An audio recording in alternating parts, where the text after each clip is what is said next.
Yeah, camp's been great. Just finished up our final camp practice yesterday, so kids are obviously excited, having a really good camp. We're really healthy right now, which is always priority number one, and we've had a lot of fun this camp. So the kids are in great spirits, and the energy and enthusiasm of the team is it's been unlike any other year so far. So the staff and I are very pleased.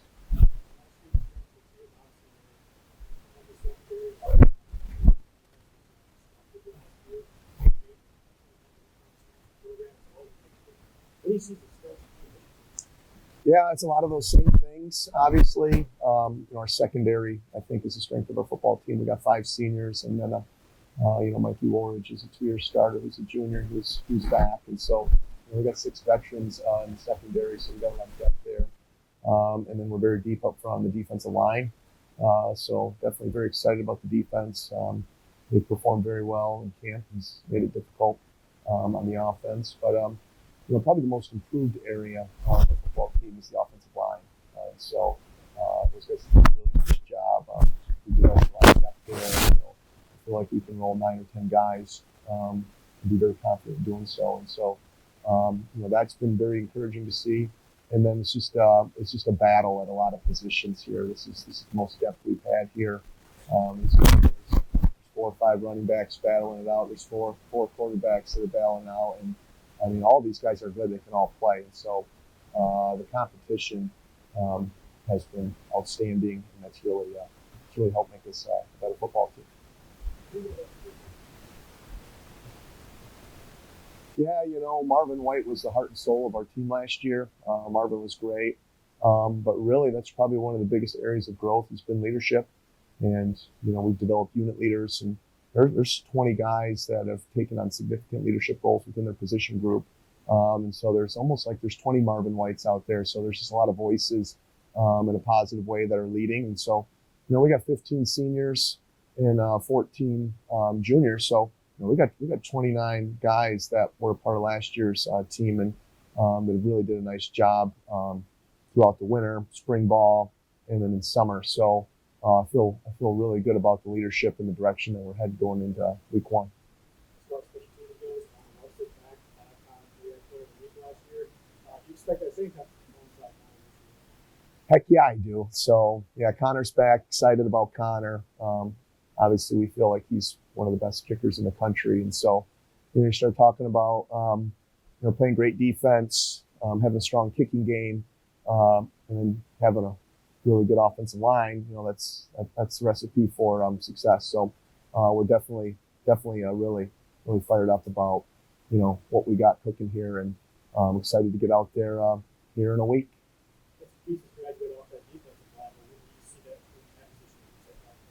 Yeah, we have a lot of depth on the interior. Defensive tackle. We probably got 6 or 7 guys, and so we should be able to roll a lot of fresh bodies at people, a lot like we did last year. But in addition to our 29 veterans, there's 30 plus guys that were redshirt freshmen or redshirt sophomores last year that played a significant amount for us, and so those guys are now a year older. They have much more confidence, and so. We're really excited. Defensive end, same thing. We got 5 ends right now that are playing really, really well. And so, that's the way we like it. We just keep fresh guys rolling in and out and keep guys healthy. And, our linebacking corps did a really nice job as well. We're 2 and 3 deep at the linebacker position. So in camp, it's been hard to tell the difference between the first defense and the second defense. It just all looks the same. So, that's really exciting. And then we obviously got some new playmakers on offense. We've added quite a few new receivers to the mix, and so I think you're going to see a lot of explosive plays out there on the perimeter. And Casey Williams is back, Derek Hinton's back, and so those guys have had great camps, and so those guys have provided a lot of leadership for us as well. So really, really exciting, and can't wait to see what we do on Thursday.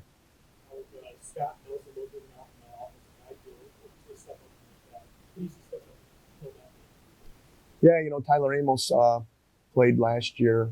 He's our third back, but he did some nice things. Had some good moments, and had a couple really good games. And so he's been a rock for us. Dante Barkwell's moved from defensive back to running back, and so he's had a nice camp. Isaiah Malcolm is a transfer from the University of Penn, and so he's different. He's dynamic, and then Nick Johnson's back from injury, and so those four really did a nice job. And then there's guys like Austin Bills and Ryan Cornelius who have had really strong camps as well. So a lot of depth at the running back position, and we've seen some flashes from our true freshman and TJ Brown. So definitely a strong group there, and we've been excited from what they've seen, and a lot of that's credit deserves to go to the O-line. They did a really nice job in camp of opening up some holes and creating space, and our backs did a nice job. What if you guys got an opportunity on the center, the injury or situational? What do you see from that group? Yeah, all four of them have really did a nice job. Even our defensive staff is like, wow, coach, all four of those guys are, moving their groups. And that's really what you want to see. See each quarterback move the group up and down the field. We've seen that from each guy. And so, Colby Newberg's back. He started 6 games last year and did a really nice job as a redshirt freshman. And so he's gotten a lot better. Tanner's back, and he played as a true freshman last year and in some big moments. And he's really come on strong here, and big jump from spring until now. And then we got 2 newcomers, in Andrew Brito and Willie Taylor, who are here in the spring. And the cool thing is they're all different. And so every one of them's got a different style, their own personality. But what I really like about the group is that they're really close. They're really supportive of each other. They're friends. We're having a lot of fun in the quarterback room.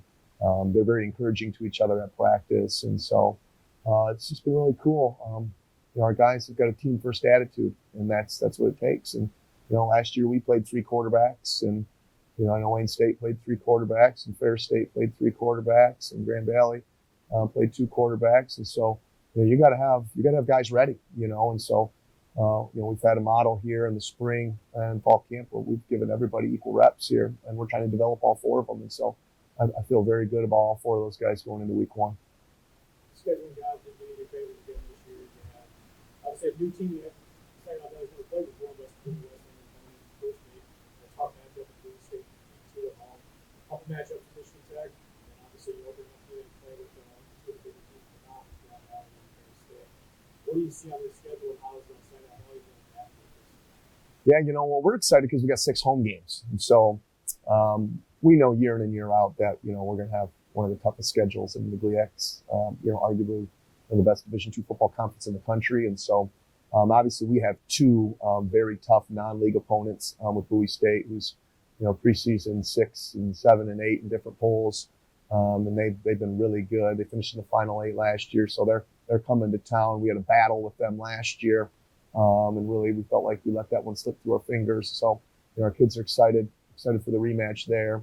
And then we got Indianapolis, who's picked to win their league, who's very strong. So we got I think 4 teams that 3 in the top 10, 2 are in the top 5, and then Indy's a top 15 team. So we got 4 really tough opponents, and then Michigan Tech is really solid, and Wayne State will be back, and Northern's made great strides. So it's like an SEC schedule, and so that's exciting. I mean, that's why you play. So we're looking forward to it, and obviously West Virginia Wesleyan's coming to town here, and from what we've studied, they're going to be much improved, and obviously we're going to get their best.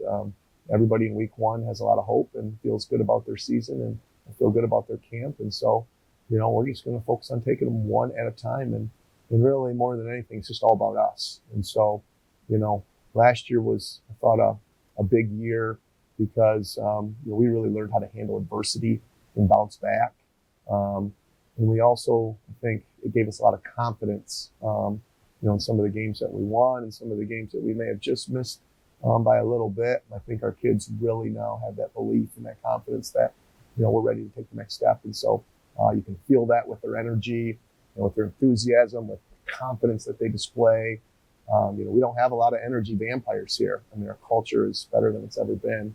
And so I think that's a sign of a team that's got a bigger purpose in mind. And so I'm just really looking forward to getting things going here.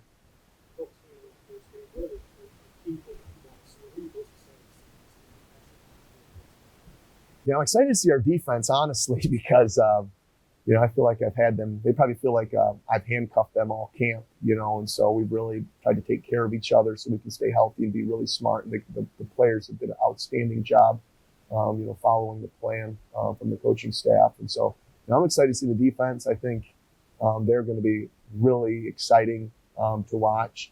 And obviously we want to run the football and we want to take care of the football.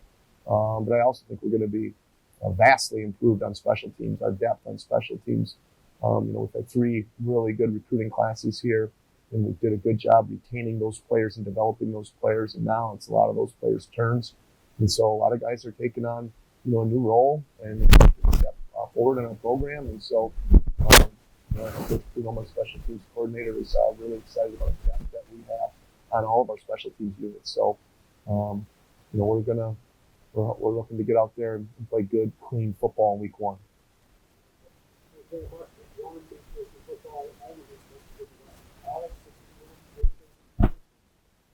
Thank you.